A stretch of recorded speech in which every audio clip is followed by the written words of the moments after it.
Hello L ಮಚ್ಚ ಎಲ್ಲಿದ್ಯಾ ಲೌಡೆ ಮನೇಲಿದ್ದೀನಿ 5 ನಿಮಿಷ ಬರ್ತೀನಿ ನೋಡ ಎಲ್ಲೋಡೆ ಹೇಳದ್ ಕೇಳಿಸ್ಕೊ ಮಿಂಟ್ರಿ ಅಲ್ಲೋ ಫೋನ್ ಕಟ್ ಮಾಡ್ಬಿಟ್ನಲ್ಲ ಮಚ್ಚ ನಾನು ಏನ್ ಹೇಳ್ತೀವಿ ನಾನು ಕೇಳಿಸ್ಕೊಳ ಸರಿ ಹೇಳು ಮಚ ಇವತ್ತು ಫೋನಲ್ಲಿ ಮಾತಾಡೋಣ ಮಚ ಹೇಳಚ್ಕೊಂಡು ಫೋನಲ್ಲಿ ಮಾತಾಡೋಣ ಫೋನಲ್ಲಿ ಏನ್ ಮಾತಾಡ್ತೀಯಾ ಮಚ ಹುಡುಗಿರೆಲ್ಲ ಒಂದೊಂದು ಅವರ್ ಮಾತಾಡಿ ಸ್ಟೋರಿ ಹಾಕ್ತಾರಲ್ಲ ನಾವು ಇವತ್ತು 1 ಅವರ್ ಮಾತಾಡಿ ಸ್ಟೋರಿ ಹಾಕೋಣ ಸರಿ ಮಚ ಹಾಕೋಣ ಇವತ್ತು ನಮ್ದು ಎಷ್ಟು ದೊಡ್ಡದು ಅಂತ ನಾವು ತೋರ್ಸೋಣ ಸಾರಿ ಫ್ರೆಂಡ್ಶಿಪ್ ಎಷ್ಟು ದೊಡ್ಡದು ಅಂತ ತೋರ್ಸೋಣ ಮಚ ತೋರ್ಸೋಣ ಸರಿ ಹೆಂಗಿದ್ಯಾ ಚೆನ್ನಾಗಿದ್ದೀನಿ ಮಚ ಮತ್ತೆ ಏನ್ ಹೇಳಿ ಹಲೋ ಹೇಳು ಮಚ್ಚ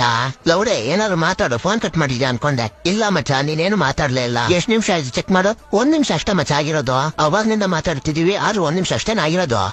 A few moments later. ಇವಾಗ ನೋಡು ಎಷ್ಟೊತ್ತಾಯ್ತು ಅಂತ ಅವಾಗ್ನಿಂದ ಮಾತಾಡ್ತಾ ಇದೀವಿ 2 ನಿಮಿಷ ಅಷ್ಟ ಮಚ್ಚ ಅವಾಗ್ನಿಂದ ಮಾತಾಡ್ತಾನೆ ಇದೀವಲ್ಲ ಒಬ್ರೆ ಹೌದು ಮಚ್ಚ ಸರಿ ಇವತ್ತು 2 ನಿಮಿಷದ ಸ್ಟೋರಿ ಹಾಕೋಣ ಬಿಡು ಹೋಗ್ಲಿ ಮಚ್ಚ ಇದನ್ನ ಹಾಕೋಣ ಹುಡುಗಿರಿಗೆ ಅವಾಗ್ಲಿಂದಾನು ಅಭ್ಯಾಸ ಇದೆ ಮಚ್ಚ ನಾವು ನಾಳೆಯಿಂದ ಅಭ್ಯಾಸ ಮಾಡ್ಕೊಳ್ಳೋಣ ಬಿಡು ಹೌದು ಸರಿ ಮನೆ ಹತ್ರ ಬರ್ತೀನಿ ಬರೋಣ ಸರಿ ಬಾ ಲೌಡೆ ಬಾ